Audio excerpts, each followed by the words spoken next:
You know, when you take a look at this trade, who won on this side? Is it the Dallas Mavericks or is it the Lakers? It's the Dallas Mavericks.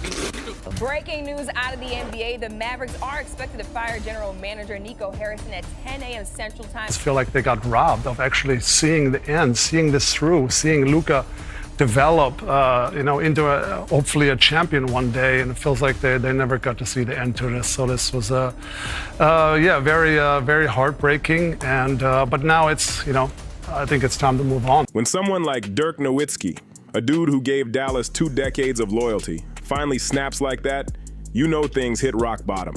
This man never talks trash, never stirs drama, never points fingers, but even he couldn't stay quiet anymore. What Dirk dropped on Tuesday wasn't just criticism, it sounded like he was giving a farewell speech to a front office that completely lost the plot. And honestly, he's not wrong. Let's back it up for a second, because February was supposed to be the start of something huge for Dallas. The Mavericks had just been in the NBA Finals not even a year ago. Luca was carrying this squad with superstar energy, and the roster around him finally made sense. They had size, defense, high flyers like Gafford and Lively, and they picked up Klay Thompson to fix those shooting issues everyone saw against Boston. Everything was lining up perfectly.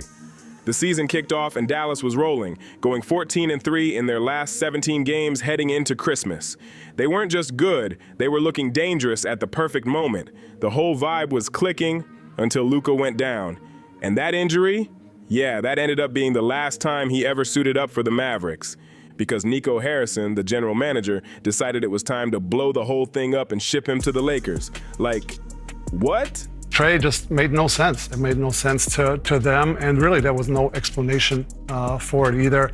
You know, you go to the finals the year before, you give up all these assets to build really the team around Luca. Your superstar leads you to the finals, the squad is finally hitting its stride, fans are hyped, and instead of building on that momentum, you trade him away for Anthony Davis, a player who's been battling injuries for years. Here were the trade details. Lakers got Luca Doncic, Maxi Kleber, and Markieff Morris. Dallas got Anthony Davis, Max Christie, and a 2029 first-round pick. Some fans tried to convince themselves it might work if AD stayed healthy, but let's be real, Dallas already knew what they were signing up for. And what happened next?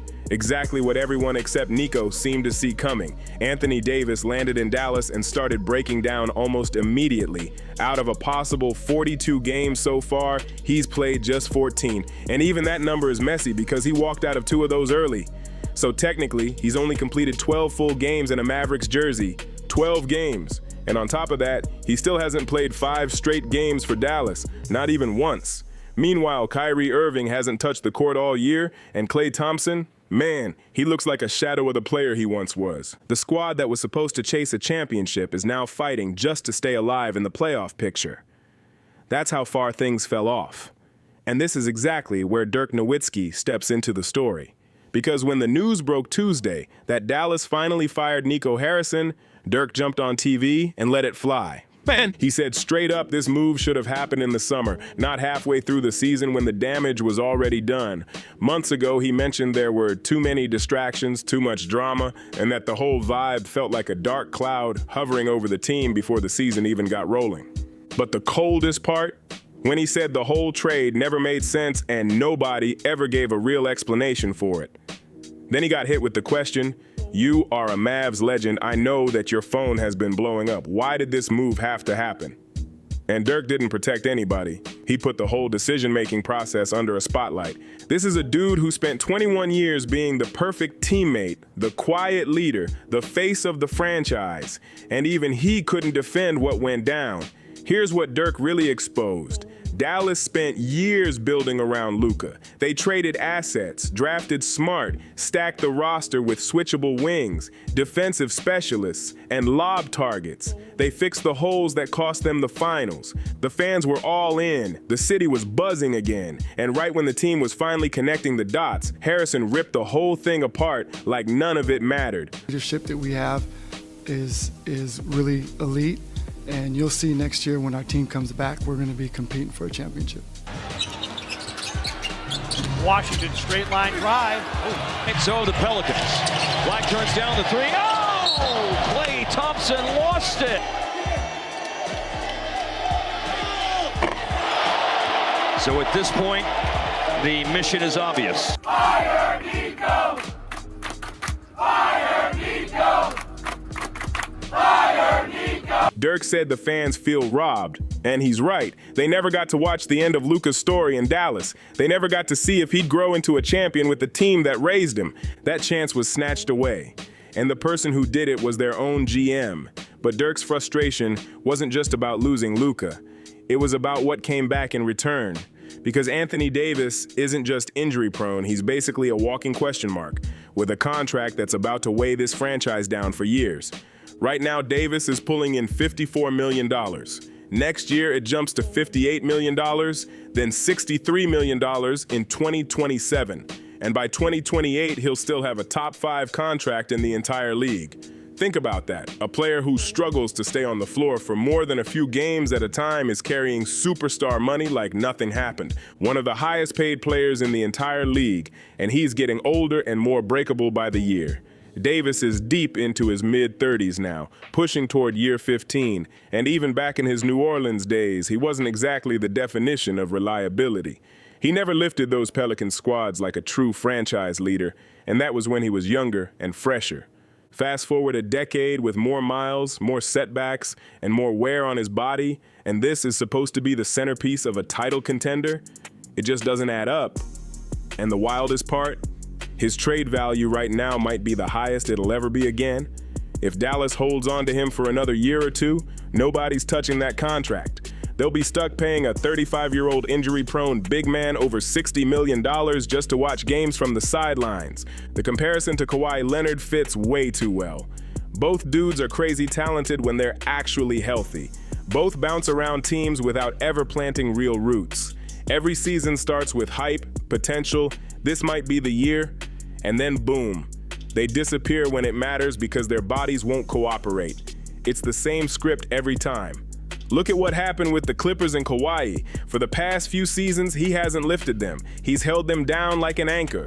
Always the hope, never the payoff. If Dallas hangs on to Anthony Davis through 2027 and 2028, they're signing up for Kawhi 2.0 all over again, and Dirk sees it coming. That's why he's talking now. But the Anthony Davis mess is only one slice of a way bigger problem. The real issue? This Mavericks team has zero identity. Look at this roster. Their veteran core is Anthony Davis, Kyrie Irving, and Klay Thompson, all over 30, all dealing with health problems. Then you look at the young side. Cooper Flagg, Derek Lively, Max Christie, all under 23. It's like two different universes trying to run one team. A Mavs legend, I know that your phone has been blowing up. Why did this move have to happen?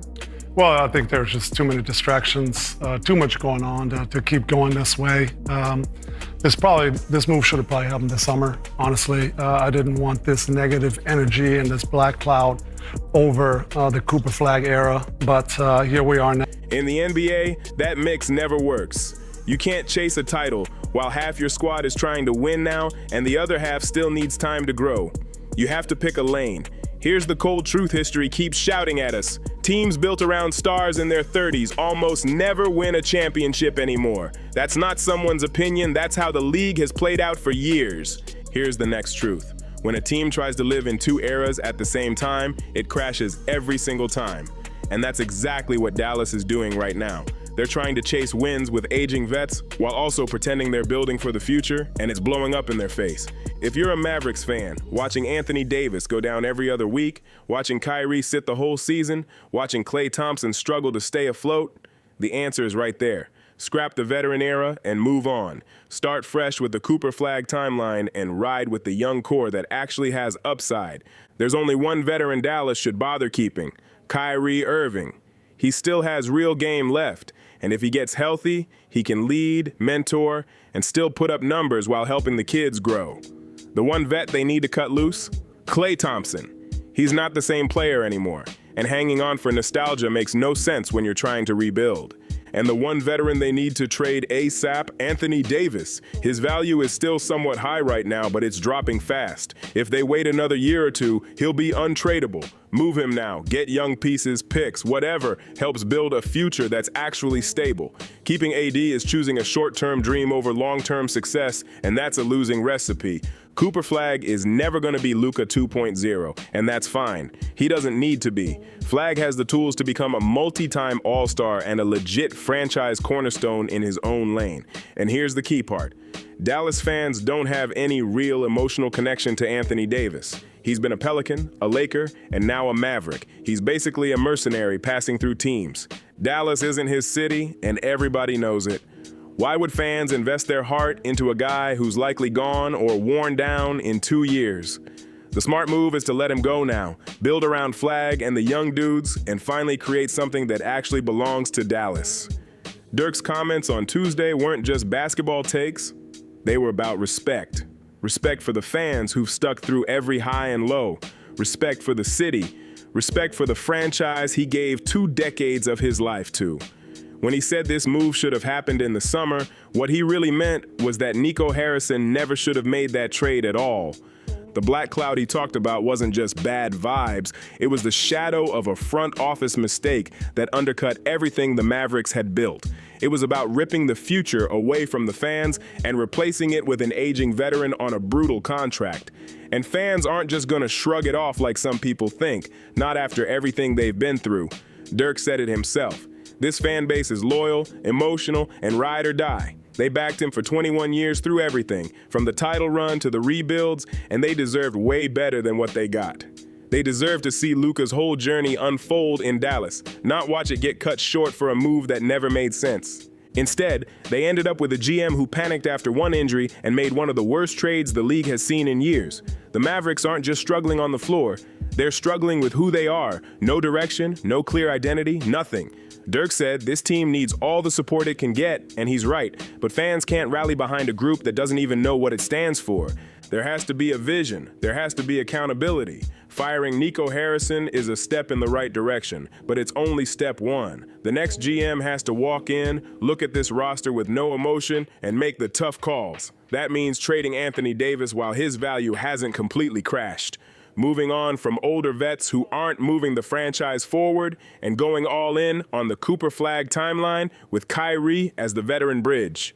The path forward isn't complicated, it's just painful. You can't stand in 2 eras at the same time. Either you chase a title with an old core or you build something new with the young guys. There's no in between.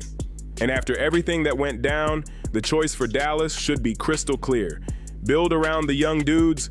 Let Cooper Flagg grow into the player everyone knows he can be.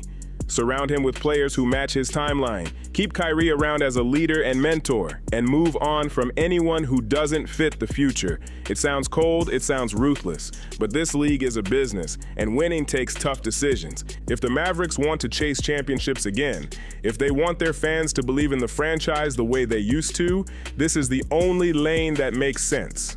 Dirk Nowitzki didn't want to be the guy calling out the team he loves. You could hear it in his voice. There was sadness, frustration, disappointment, all of it. But somebody had to speak up. Somebody had to hold the front office accountable for one of the most confusing, hard-to-defend decisions we've seen in years. Trading Luca less than a year after making the finals, right when the team was finally clicking. Trading for an injury-prone veteran on a massive contract is exactly the type of move that gets a GM shown the door. And now, it finally happened. Nico Harrison is out. The black cloud is starting to fade, but the damage is already baked in, and it's going to take years to repair everything that collapsed because of one terrible February gamble. Mavericks fans deserve to watch Luca grow into a champion in Dallas. They deserve to see the finals squad run it back and build on what they started. Instead, they ended up with Anthony Davis giving them 12 full games in half a season. They got Kyrie stuck on the injury list. They got Klay Thompson looking like he's running on fumes. And they got a front office that wrecked their future for a gamble everybody but them saw coming from a mile away. And now they've got Dirk Nowitzki, the greatest Maverick ever, going on national TV and basically saying out loud what the whole fan base has been whispering for months. This whole thing has been a straight-up circus from day one. The real question now is whether Dallas can learn anything from this disaster or if they're going to repeat the same mistakes all over again. Can they finally walk away from the failed veteran experiment and commit to the young core? Can they flip Anthony Davis before his value drops through the floor? Can they build a culture that respects the fans instead of making panic moves that set the franchise back years? Time's gonna answer all that, but one thing is locked in. Dirk just made it impossible for anyone to pretend everything is fine. He said what everyone else was scared to say, even though it clearly hurt him to say it. Sometimes that's what legends do. They drop the truth when nobody else will.